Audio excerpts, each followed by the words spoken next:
हल्दी इसलिए लगती है ना कि गोरा हो जाए, गारंटी है मेरी जात, जिसकी शादी हो ना उसे 4 दिन हल्दी ना लगा, 10 दिन एतकाफ की नियत करा के मस्जिद में बैठा दे,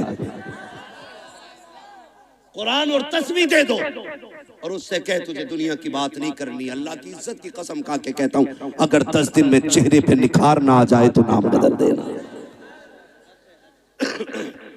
जो चीज थी हमारे पास वो खत्म हो गई।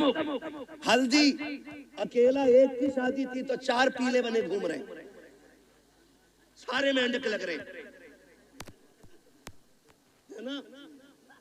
4 लड़कों ने पहने, कहा ये कौन है, कहा मेरा कजिन है, ये कौन है, फ्रेंड है, ये कौन है, फला से, ये कौन है, फला। इसने हल्दी क्यों लगाई कि मुझे देखा, इसने हल्दी क्यों लगाई कि इसने इसे देखा। हमने हल्दियों के तमाशे इतने कर दिए, हम शरीयत भूल बैठे, 3 पसे पुश्त डाल दिया। क्या इसी को इस्लाम कहा जाता है? खुदा के वास्ते सुधर जाओ वरना कौम को तबाही से कोई नहीं बचा सकता है। क्या तमाशे हल्दी के नाम पे नहीं हुए? खुदा की कसम हल्दी पे देखो तो सही, हाथों में घुनघुने बांधे गए, जिन मर्दों को कुछ पहनने की इजाजत न की उन्होंने हाथों में घुनघुने पहने, गले में भैंस वाली जंजीर पहनी। क्या हो रखा है? कैसे इज्जत बढ़ती है, शान बढ़ती है। खुदा की कसम खा के कहता हूँ, जिसको दाढ़ी भारी लगती हो उसके सोना पहनने से इज्जत नहीं बढ़ती है। अगर इज्जत बढ़ानी है सोने को ठोकर मार, दाढ़ी को सीने से लगा। सोना देख करके बेवकूफ इज्जत करेगा, दाढ़ी देख करके खुदा के फरिश्ते इज्जत करने लग जाते हैं।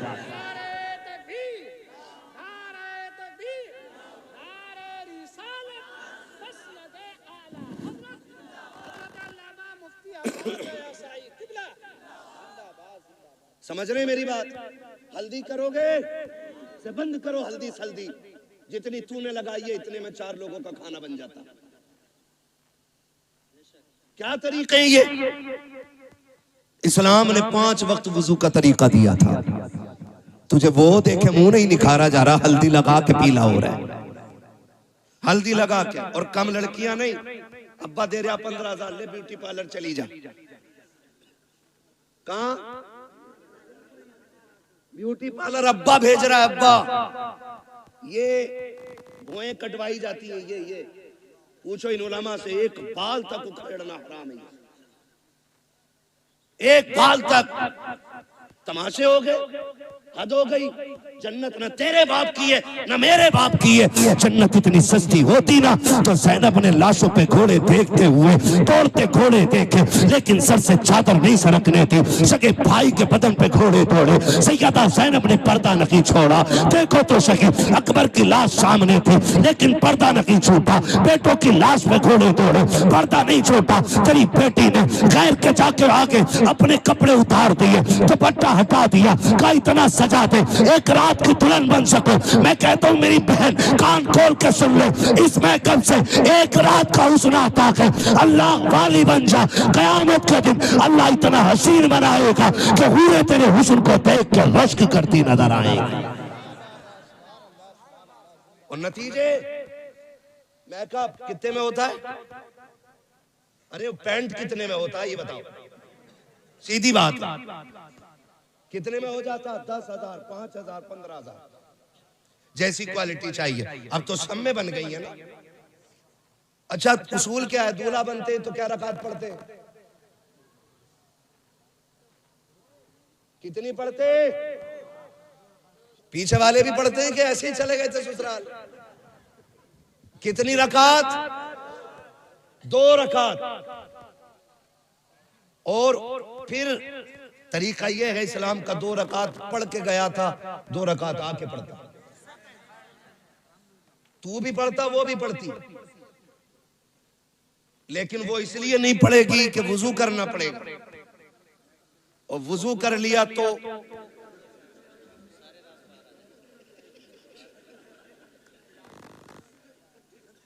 मसला पुट्टी छूट जाएगी। बच्चा कह रहा अगर वुजू कर लिया तो पुट्टी छूट जाएगी। ये राज सारे ही जानते हैं। हाँ? अब नुकसान जानते हो? जब पहली रात देखा था तो लग रही थी परी की बच्ची, अगले दिन जब देखा ना तो लग रही थी चुड़ैल की बच्ची। इसके नुकसान आप जानते हैं। इंसान की नजर में जो चेहरा समा जाता फिर उसको उसी चेहरे से मोहब्बत होती है, अगर वो बदल जाए तो मोहब्बत कम हो जाती है। यही वजह है जो तलाक कसरत से हो रहे हैं,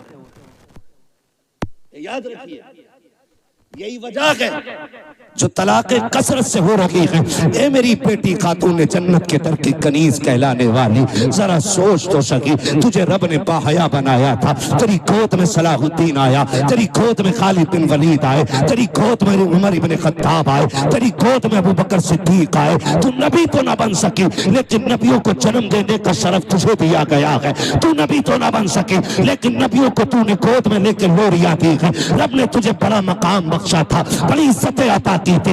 आज क्या हो गया है, तेरी गोद में आने वाला डांसर तो हो रहा है, कुरान का कारी नहीं हो रहा है। तेरी गोद में आने वाला बदमाश तो हो रहा है, लेकिन नबी के दीन का आलिम नहीं बन रहा है। क्या हो गया है, क्या जात बदल गई है या तरीके बदल गए हैं? ए मेरी कौम के शहजादियों, आज भी औरत हो, कल भी तुम औरत थी, आज भी तुम्हारी गोदों में आ रखे हैं बच्चे, कल भी तुम्हारी गोद में बच्चे आते थे, लेकिन फर्क है आज शादी से एक दिन पहले बेगैरती की चादर ओढ़ के गैरों के सामने चेहरे खोल देती हो, खुदा की कसम। लेकिन कल की औरतों का उसूल ये था, हजरत मौलाए कायनात मौला अली का दौरे खिलाफत है, इस्लाम की शहजादी ज़कात के साथ गुजर के जा रही है। रास्ते में एक नौजवान गुजरा, हवा का झोंका आया, उसने बच्ची के चेहरे से नकाब उड़ा दिया। न बच्ची ने नौजवान को देखा, न बच्ची को देखने की खबर है। जैसी कपड़ा हटा, झोंका आया, उस नौजवान की निगाह उस लड़की की आंखों पे पड़ जाती है।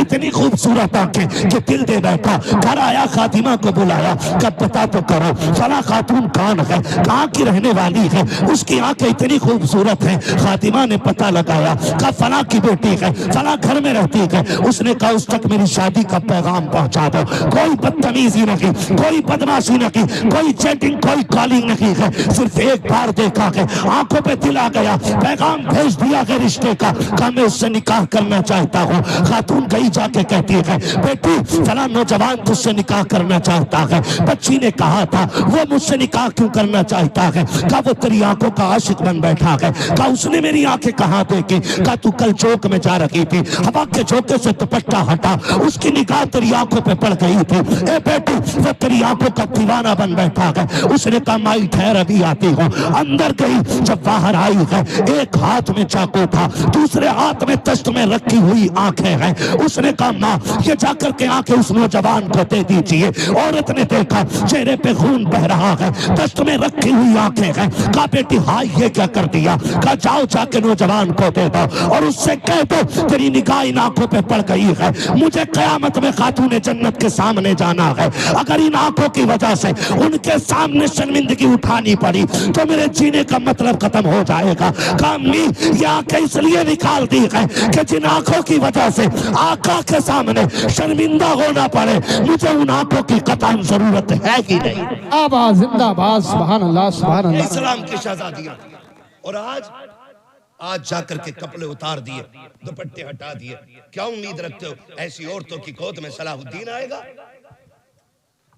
क्या हो गया? तरीके बदल गए, जमीनों जमा तुम्हारे लिए, मकीनो मकान तुम्हारे लिए।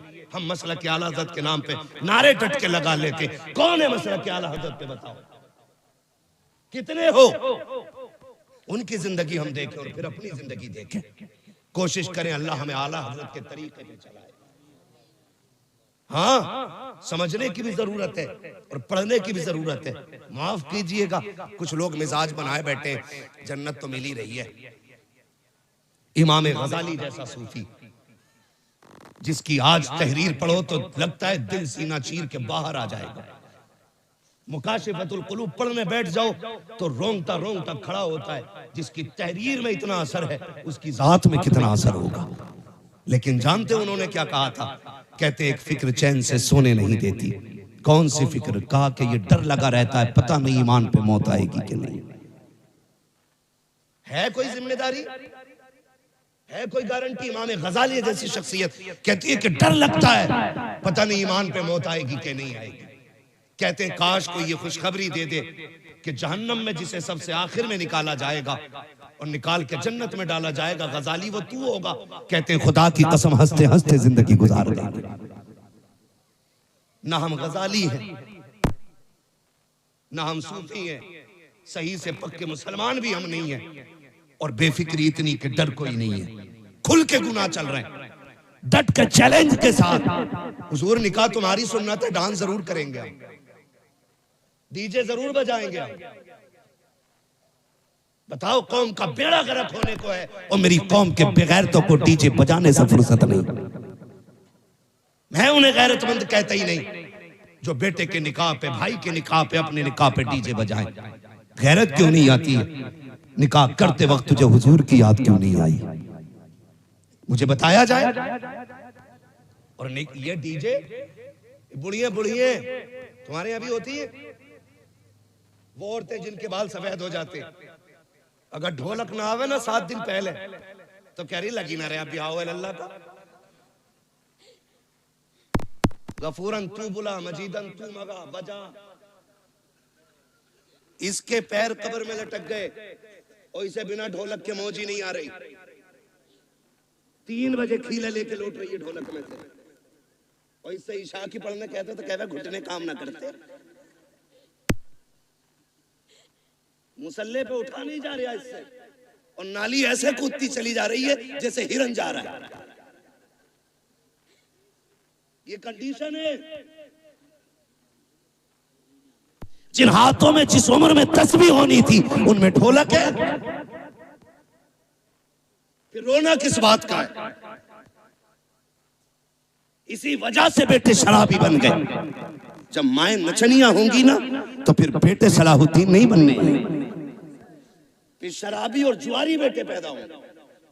इसलिए कि मां का ही कदम अच्छा नहीं था, मां का ही कदम अच्छा नहीं था।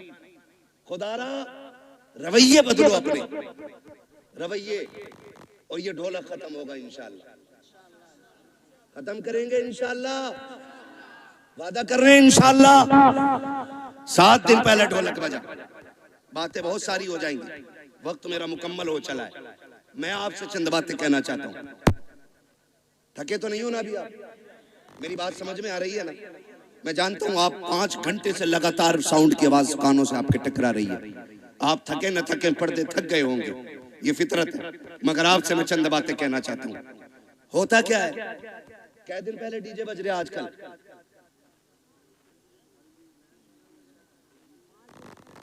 5 दिन तो चल ही रहे हैं, क्योंकि पंजतन के मानने वाले जो हैं पहले। अच्छा, डीजे की कोई तखसीस है कि बेटे में बजेगा या बेटी में? अब तो हो रहा है कि नहीं? कोई ऐसा भाई है जिसे बहन प्यारी ना हो? सबको बहन प्यारी है ना? बोले इतनी कमजोरी से नहीं, ताकि मैं बात भी पूरी ना कर सकूं। बहन सबको प्यारी है ना? सबको प्यारी है बहन।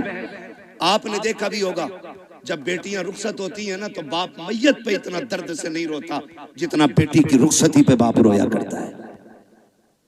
वो भाई जो पूरी जिंदगी लड़ते रहे, आज जब बहन जा रही है ना तो कभी दीवार से लग के रो रहा है, कभी तन्हाई में जाके रो रहा है। क्यों? क्योंकि बहन की जुदाई का गम है। और आज नतीजा क्या है? 5 दिन पहले डीजे बज रहा है। पहले के उसूल ये थे, पहले इल्म कम था, अमल ज्यादा था। आज इल्म ज्यादा है, अमल कम हो गया।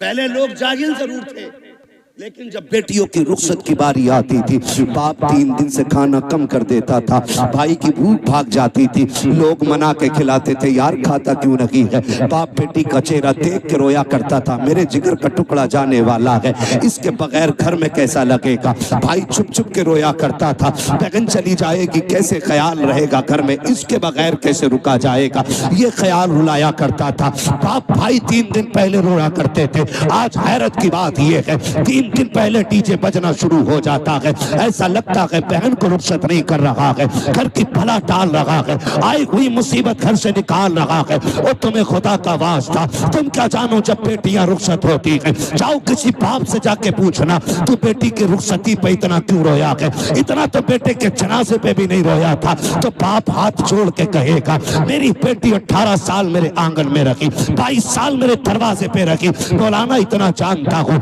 मैं गरीब जरूर था लेकिन गलीज नहीं था, मैंने बेटी को चटनी से खिलाई लेकिन गैर के आगे हाथ फैलाने नहीं दिया, मैंने बेटी को सूखी रोटियां खिलाई लेकिन किसी के आगे रुसवा होने नहीं दिया। आज रोना इस बात पे आ रहा है बेटी पराए घर जा रही है, देखने में तो अमीर है, देखने में तो पैसे वाले हैं, एक ख्याल रुला रहा है खुदा जाने बेटी को आज के बाद इज्जत से टुकड़े मिलेंगे या गाली पहले मिलेगी रोटी बाद में मिलेगी। मौलाना ये फिक्र सता रही है आज के बाद मेरी बेटी को भूख पहले लगेगी या आंसू पहले आएंगे, ये ख्याल रुला रहा है। ये कह के बाप की चीखें निकल जाती है। तुमसे हाथ छोड़ के गुजारिश करता हूँ बेटियों की रुखसती पर शैतान के तमाशे न लाना, बेटियों की रुखसती पर बाजे गाजे न बजाना। खुदा तौफीक दे तेरे पास वक्त है, मस्जिद में चले जाना जब दुनिया सोती हो, मुसल्ले बिछा के बहन की इज्जत की भीख मांग लेना, अल्लाह से उसकी इज्जत के टुकड़े मांगना, कहना मालिक हमारी बहन कल जाने वाली है, अब तक हमारे बीच में थी, या अल्लाह ये कल चली जाएगी, मेरे मालिक रूखी खिलाना या मुर्गा खिलाना, इतना कर्म कर देना जिल्लत से बचा के इज्जत के लुकमे खिलाता रहे। तकबीर, नारे रिसालत, मसलके आला हजरत हजरत अल्लामा मुफ्ती हम्माद रजा साई किबला जिंदाबाद जिंदाबाद। तवज्जो है सारे लोगों को, बंद करेंगे इंशाअल्लाह, सारे वादा करो इंशाअल्लाह। ये तमाशे खत्म करो, बहन की जिंदगी की भीख मांग। हमने बड़े बड़े अमीर घर की बहू को तलाक होते देख ली, हमने देखा है पैसे वालों को हंसी नहीं आती है, हंसते दिल वाले लोग। हंसने के लिए पैसा शर्त नहीं, हंसने के लिए दिल शर्त है, और दिल वही जिंदा होता है जो नबी के तरीके पे होता है। हर दिल जिंदा, बोले हर दिल जिंदा नहीं होता है। खुदारा भीख मांग बेटी की जिंदगी की, कह रब से अल्लाह मेरी बहन को इज्जत देना, वरना जानते हो एक बात, कई बार ना हमारे गलत फैसले बेटियों की जिंदगी को तबाह कर देते, लेकिन बेटियां खुदा इन बेटियों को सलामत रखे। महबूब के सदके में बड़ी दौलत मिल गई, जितना भी सितम हो जाए कभी ससुराल के ताने बाप को आके नहीं बताती, और हम इसी खुशफहमी में रहते हैं हमारी बहन तो अच्छी रह रही है, हमारी बेटी तो सुख में रह रही है। ना उसके दिल में झांक के देख कितने जख्म बने हुए हैं। रिश्ते किया करो ना तो पैसे वाला देख के नहीं, दीन वाला देख के रिश्ते किया करो। कैसा दीन वाला? बहन की रुखसती थी 3 दिन बाद और तमाशे चलते रहे, भाई नाचता रहा, बाप कहता रहा यार लड़के ही तो हैं, इनके भी तो दिल हैं।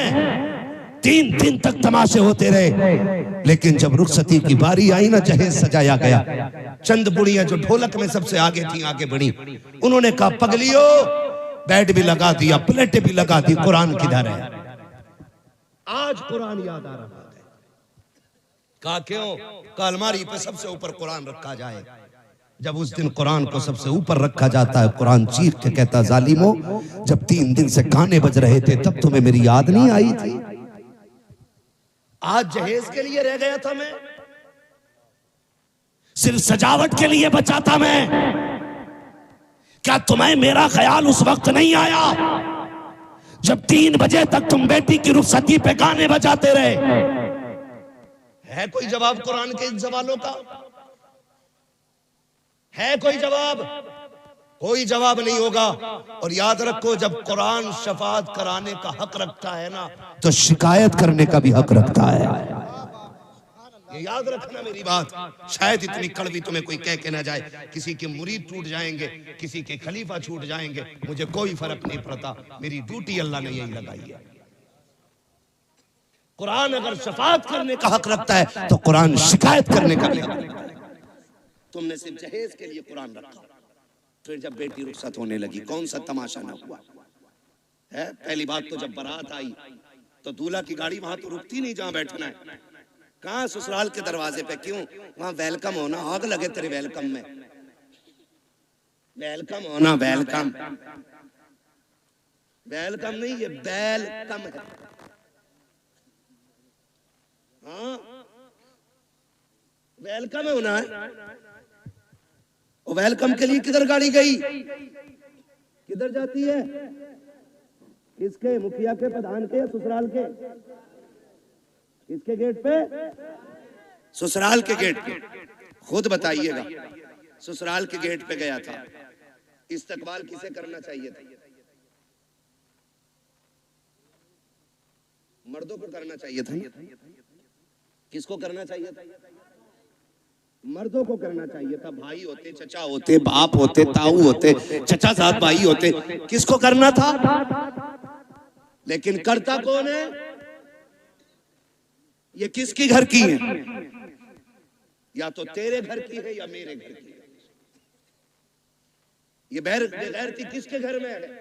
या तो तुम्हारे घर में है या मेरे घर में है। कोई भाई पसंद करेगा कि उसकी बहन पे कोई गलत निगाह डाले? करेगा कोई? कर सकते हैं तो हाँ बोले, नहीं कर सकते तो ना बोले। नहीं करेगा ना तो फिर टांग क्यों नहीं तोड़ते उस दूल्हा की जो बेगैरती के साथ इस्तकबाल कराने आते हैं? उससे कह दो ये बेगैरतों की चौखट नहीं, ये गैरत वालों की चौखट है। अब वो बुजुर्ग जा रहे थे, एक नदी के किनारे पर पहुंचे। कुछ लोग वहां नदी के किनारे पे, बेटा बात नहीं, इकट्ठे होके हंस रहे थे और तालियां बजा रहे थे और ये कह रहे थे कि अम्मरा अम्मरा, अब गया अब गया। ये बुजुर्ग चले, खादिम भी साथ में चला। उस नदी के किनारे पर एक पेड़ था, दरख्त, और उस दरख्त की टहनी पर एक बिच्छू बैठा था और हवा चल रही थी और वो बिच्छू बार बार वो टहनी के जरिए पानी से टकरा रहा था। लोग कह रहे थे अब गिरा नदी में, कौन बचाएगा? अम्मरा अम्मरा। मगर बिच्छू दुआएं कर रहा होगा, मौला परवरदिगार कोई ऐसा बंदा भेज दे जो मेरी मदद कर दे, कोई इंसान भेज दे जिसमें इंसानियत हो। जबकि इंसान खड़े थे, वो इंसान थे मगर हंस रहे थे, इंतजार कर रहे थे। अब डूबा, अब मरा, अब खत्म, अब गया। इतने में ये बुजुर्ग पहुंच गए, ये अल्लाह वाले पहुंच गए। जैसे ही अल्लाह वाले पहुंचे, उन बुजुर्ग ने देखा कि ये बिच्छू डूब रहा है। इल्म इंसानियत थी, रहम था दिल में। इन्हें ख्याल आया, ये अपने कपड़ों समेत पानी में घुस गए। जैसे ही बिच्छू पानी में गिरा और बिच्छू डूबने लगा, गोते खाने लगा, ये अल्लाह वाले पानी में घुस गए और वहां पर जा करके उन्होंने पानी के अंदर से हाथ डाला और बिच्छू को अपनी हथेली पे उठा लिया। वाह, सुभान अल्लाह, सुभान अल्लाह। अब जैसे ही बिच्छू को हथेली पे उठाया, मगर बिच्छू भी अपनी बात कहां है, बिच्छू ने भी उठ करके उन्हीं की हथेली पे डंक मार दिया। वो अपनी फितरत से बाज नहीं आया, मगर ये अल्लाह वाले अपनी फितरत, कहना अच्छा नहीं लग रहा, अपनी अच्छी आदत से बाज नहीं आए। ये जुमला बोलूंगा, अगर फितरत निकल जाए तो मेरा वो जुमला समझना आप। बिच्छू अपनी फितरत से बाज नहीं आया, अल्लाह वाले जान बचा रहे हैं और ये उन्हीं को डंक मार रहा है। अपने गिरबान में सिर्फ मेरी ये तकरीर लेके जाना, एक मर्तबा सोचना, अपने सामने इन बातों को खड़ा करना और अपने गिरबान में झांकना, हमारे अंदर इंसानियत कितनी है कि हम सुबह से शाम तक कितने लोगों की मदद कर देते और कितने लोगों के डंक मारते हैं। मुझे आपका पता नहीं, आपको मेरा पता नहीं, मुझे तो ये समझ रहा हूँ ना, बहुत अच्छा हूँ, कुर्सी पे बैठो, पता नहीं अल्लाह ताला, बस दुआ करो, पता नहीं कोई सजदा भी कबूल हो रहा है या नहीं हो रहा, उसकी रहमत के भरोसे हम सजदे किए जा रहे हैं और सारे काम किए जा रहे हैं। तवज्जो है ना। अब वो बिच्छू ने डंक मार दिया तो तकलीफ तो हुई, हाथ पकड़ लिया, सारे लोग हंसने लगे, मजाक बनाने लगे। ओ मौलाना साहब, ओ पीर साहब, और जाओ बचाने के लिए, और जाओ जरा बचाने के लिए, इसने आप ही को डंक मार दिया, टिट्टे मार रहे हैं। इन्होंने उस बिच्छू को टहनी पे बिठा दिया और हाथ पकड़ के फिर वापस आ गए। जैसे ही आए फिर हवा का झोंका चला, फिर बिच्छू गिर गया। अब जब गिरा सारे लोग बोले अब कौन बचाएगा, अब तो मौलाना साहब को भी तूने काट लिया, अब तो तूने हजरत के काट। अब बिच्छू डूबने लगा, गोते खाने लगा, मगर फिर इस अल्लाह वाले के दिल में रहम आ गया, जिनको बिच्छू ने काटा था, डंक मारा था, फिर दोबारा वो उसी में दाखिल हो गए और जाकर के डूबते हुए बिच्छू को उठा लिया। दूसरी मर्तबा बिच्छू फिर नहीं माना, फिर डंक मार दिया। अजी किताब में आता 3 मर्तबा उन्होंने बिच्छू को बचाया और उसने 3 मर्तबा बिच्छू को काटा। बिच्छू ने उनको 3 मर्तबा डंक मारा। तवज्जो है ना मेरी तरफ। वो कितना अच्छा काम कर रहा है और ये कितना अच्छा काम कर रहा है। क्यों? उसकी आदत थी डंक मारना, इनकी आदत थी लोगों के साथ हमदर्दी करना। अब तुम्हें कौन सी आदत बनानी है वो आपको फैसला करना पड़ेगा। कोई भी आज कल सिर्फ हम जबान से ही तकरीर कर सकते हैं। किससे कर सकते हैं बोलो? जबान से। हम आपकी गर्दन पकड़ के, गिरबान पकड़ के मस्जिद में नहीं ले जा सकते। तवज्जो रखना।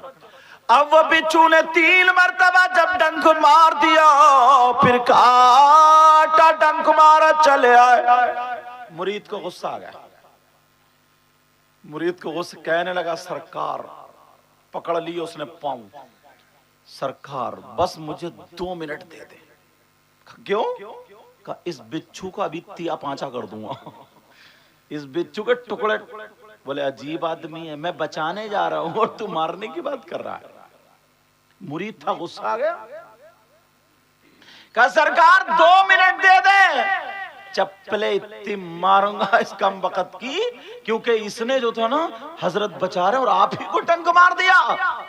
मगर उस अल्लाह वाले ने क्या जुमला बोला था वो मैं आपको बोल के जाऊंगा ना, खुदा की कसम जिंदगी भर इन कमेटी वालों को दुआएं दोगे कि हाँ जलसा किया था और हमें किसी ने नसीहत की थी। समझ में आ रही बात?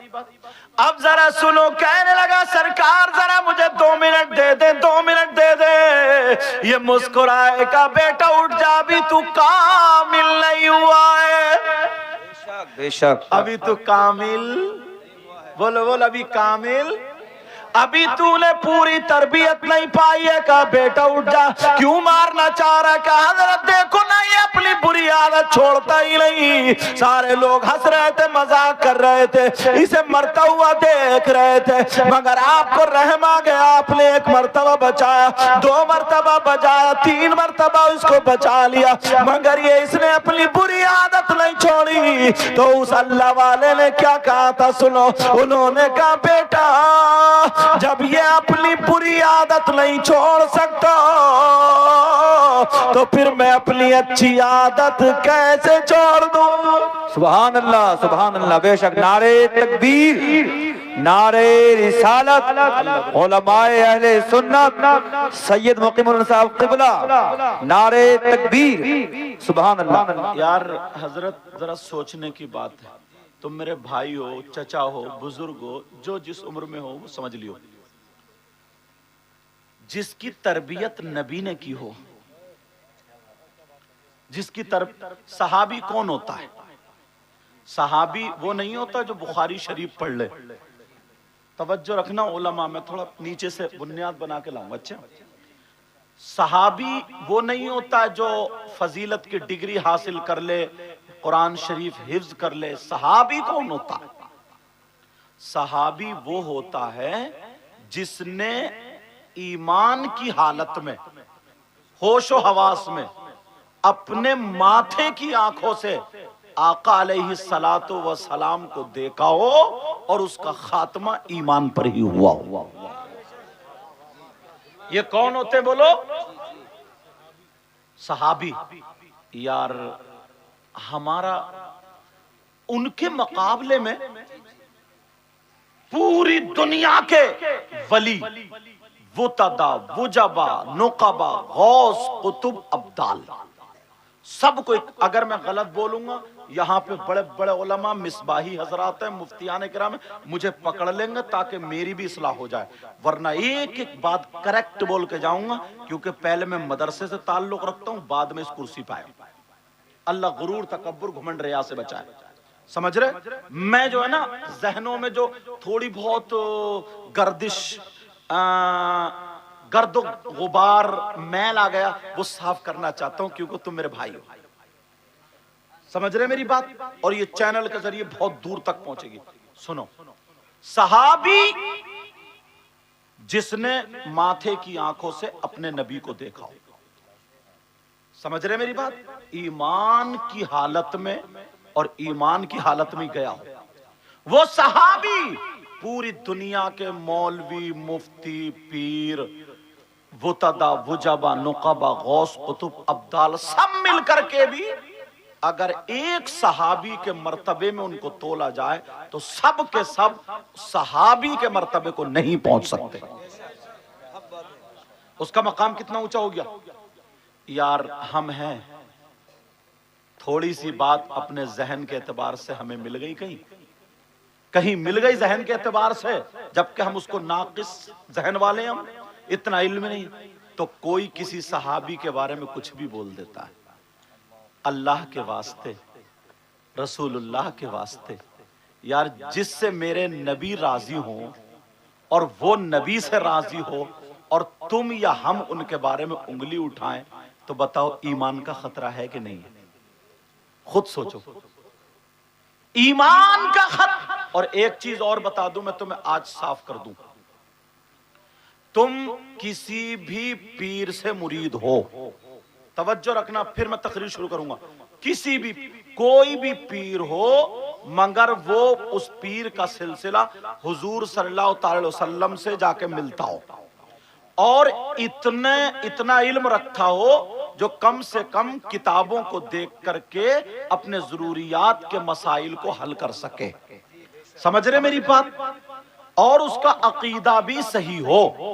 मेरी बात सुन लेना, चाहे वो किसी भी सिलसिले का हो, तुम उससे मुरीद हो सकते हो, किसी भी सिलसिले का हो उससे मुरीद हो सकते हो। समझ रहे मेरी बात?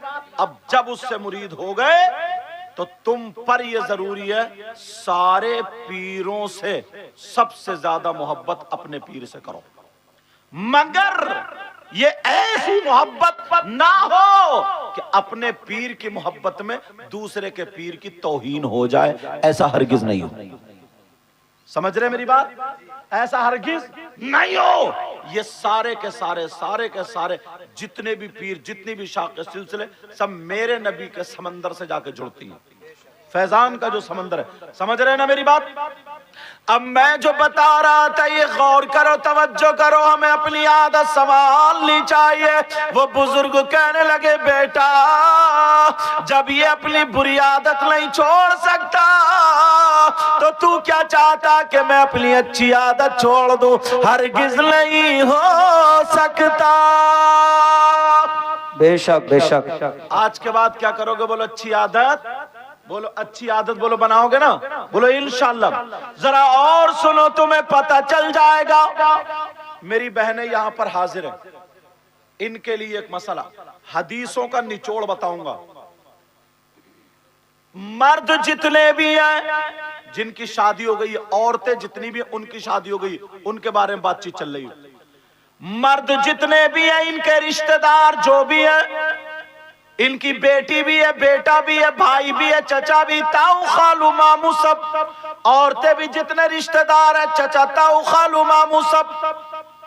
अब जरा किसी और से नहीं, इस्लाम से पूछो, इस्लाम तू बता, मर्दों पर सबसे ज्यादा हक किसका है? उसकी बेटी का हक ज्यादा या बेटे का हक ज्यादा है, चचा का या बीबी का, किसका ज्यादा हक है? मर्दों पर इस्लाम ये कहता है मर्दों पर बीबी से ज्यादा, बेटी से ज्यादा, बेटे से ज्यादा, सबसे ज्यादा हक उसकी माँ और बाप का है। बेशक बेशक हक बात है। किसका ज्यादा हक है बोलो? माँ और बाप का। अब तुम कैसा रवैया रखते हो, मैं तो सिर्फ यही कह के जाऊंगा, अच्छा रवैया रखना, बाकी बुरा करोगे तुम्हारे साथ बुरा होगा। मैं दुआ करता हूं अल्लाह सबको हिदायत नसीब फरमाए, किसी के साथ बुरा ना हो। तो मर्दों पर सबसे ज्यादा किसका है बताओ? औरतें जितनी है जिनकी शादी हो गई है वो भी सुन ले इनके रिश्तेदार है। औरतों पर सबसे ज्यादा उनके माँ बाप से ज्यादा उनके शौहर का है। औरतों पर सबसे ज्यादा किसका बोलो? शौहर का। अब तवज्जो रखना मेरी, यहां तक के हदीसों का निचोड़ ये है, इधर किसी बहन की शादी हो गई है, इधर उसकी माँ और बाप है, इधर उसका शौहर है, ये बीच में। अगर ये कहे माँ बाप कहे मेरी सुन, शौहर कहे मेरी सुन, अब ये बीच में फंस गई, किसकी सुने? फैसला क्या करो, किसकी सुने? शौहर की या माँ बाप की? तो औरतों पर शौहर का हक ज्यादा। फैसला हो गया, किसका हक ज्यादा बोलो? शौहर का हक ज्यादा है। यहां तक के मेरी बहनें सुने, एक हदीस में तो यूं आया है, नबी ने फरमाया अल्लाह कुछ औरतें ऐसी होंगी जो कुरान भी पढ़ेंगी मगर फिर भी वो जन्नत में नहीं जाएंगी, नमाज पढ़ेंगी फिर भी जन्नत में नहीं जाएंगी, रोजा भी रखेंगी फिर भी जन्नत में नहीं जाएंगी, अच्छे काम करेंगी फिर भी जन्नत में नहीं जाएंगी। सहाबा ने अर्ज किया, पूछा आका वो औरतें कौन सी होंगी? उन औरतों की पहचान क्या है? कौन सा उनका गुनाह है जो नमाज पढ़ रही है, रोजे रख रही है, सब कुछ कर रही है? तो नबी ने फरमाया था वो औरतें वो हैं जो अपने शौहरों का कहना नहीं मानती, अपने शौहरों से लड़ती हैं, अपने शौहरों को मैके में जाकर के बेइज्जत करती हैं, अपने शौहरों से नाराज रहती हैं, अपनी शौहर की अमानत में खयानत करती हैं। जिस चीज से शौहर नाराज रहता है वही काम करती है। वो औरत जो अपने शौहर को नाराज कर दे, अपने शौहर से लड़े, अपने शौहर का कहना ना माने, अपने शौहर को बेइज्जत करे, नमाज पढ़ने के बावजूद, कुरान पढ़ने के बावजूद, रोजे रखने के बावजूद, तस्बीह पढ़ने के बावजूद, नबी फरमाते हैं वो औरत जन्नत में नहीं जाएगी। बेशक बेशक हक बात है, बहुत खूब। शौहर का यहां तक हक आ जाता है। अब फैसला खुद कर लें। कुछ मर्दों के बारे में नबी ने फरमाया नमाजी होंगे, हाजी होंगे, अच्छे देखने में सब लोग लगेंगे मगर उनका हश्र अच्छा नहीं होगा। नबी ने फरमाया हश्र अच्छा नहीं होगा। सहाबा ने पूछा मतलब आका बता दे, इसको वाज़े कर दे। नबी ने फरमाया उनका हश्र जालिम बादशाहों के साथ होगा। जालिम बादशाह कौन कौन है? फिरौन, कारून, नमरूद, हामान, शद्दाद और भी वगैरह वगैरह। जालिम बादशाह कौन है वो? का कुछ हाजी भी होंगे, नमाजी भी होंगे, कुछ तस्बीह पढ़ने। कौन है वो? नबी फरमाते हैं वो शौहर है जो अपनी बीबी पे जुल्म करते हैं, जो अपनी बीबी पे तमाचे मारते हैं, जो अपनी बीबी को चुटिया पकड़ के घर के बाहर कर देते हैं, जो अपनी बीबी को उसकी माँ की, बहन की, खानदान की गालियां बकते हैं, उसकी बिचारी की गलती नहीं है, फिर भी उसे जलील किया जाता है। वो शख्स नमाजें भी पढ़े, वो शख्स जो अपनी बीवी पे बोहतान लगाता है, इल्जाम लगाता है, जुल्म करता है, शराबे पी पी करके बीवियों को गाली बकता है, मारता है, अगर नमाज भी पढ़े, रोजे भी रखे, नबी फरमाते हैं ऐसा मर्द उसका हश्र जालिम बादशाहों के साथ। बेशक सुभान अल्लाह। नारे तकबीर, नारे रिसालत, उलमाए अहले सुन्नत, उलमाए अहले सुन्नत, मदरसा इस्लामिया गौसिया मिलक नवाब, मदरसा इस्लामिया गौसिया मिलक नवाब सैयद मुकीमुर रहमान साहब क़िबला, नारे तकबीर। एक बात बताओ प्यारे, मैं अगर कुछ कहूं तो मेरी बात भी गलत हो सकती है, आप कहो तो आपकी भी गलत हो सकती है, और अगर नबी फरमाए तो क्या नबी की बात भी गलत हो सकती है? तो यार ये नबी की बात है तो मैं बता रहा हूं।